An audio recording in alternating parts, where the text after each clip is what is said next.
বিশ্বের শান্তিপূর্ণ সমাবেশ হিসেবে 2013 সালে এখানে 10 কোটিরও বেশি মানুষের আগমন ঘটে। আজকের আয়োজনে আপনাদের জন্য থাকছে কুম্ভ মেলার কিছু সংক্ষিপ্ত ইতিহাস। হয়েছে দেবতা এবং অসুরগণ, ক্ষীর সমুদ্রের মন্থন করতে হবে। মন্থনের ফলে উঠে এলো জগৎ বিনাশকারী ভয়ঙ্কর বিষ।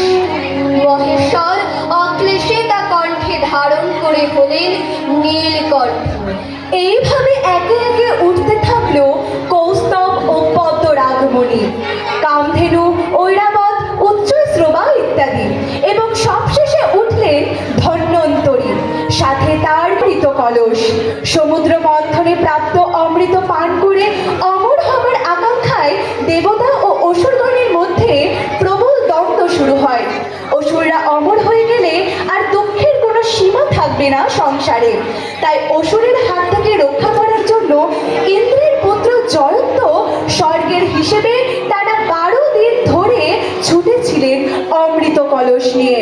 এরপর দৈত্যগুরু শুক্রাচার্যের নির্দেশে অসুররাও ছুটেছিলেন তাকে ধাওয়া করতে। মহাযজ্ঞ, অগণিত ভক্ত, সাধু সন্ন্যাসী, সিদ্ধ পুরুষ এবং সাধারণ মানুষেরা উপস্থিত হয়েছিলেন প্রয়াগের পুণ্যভূমিতে।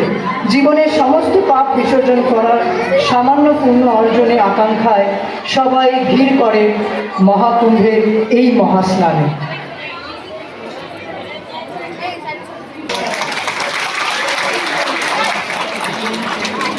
হর হর মহাদেব।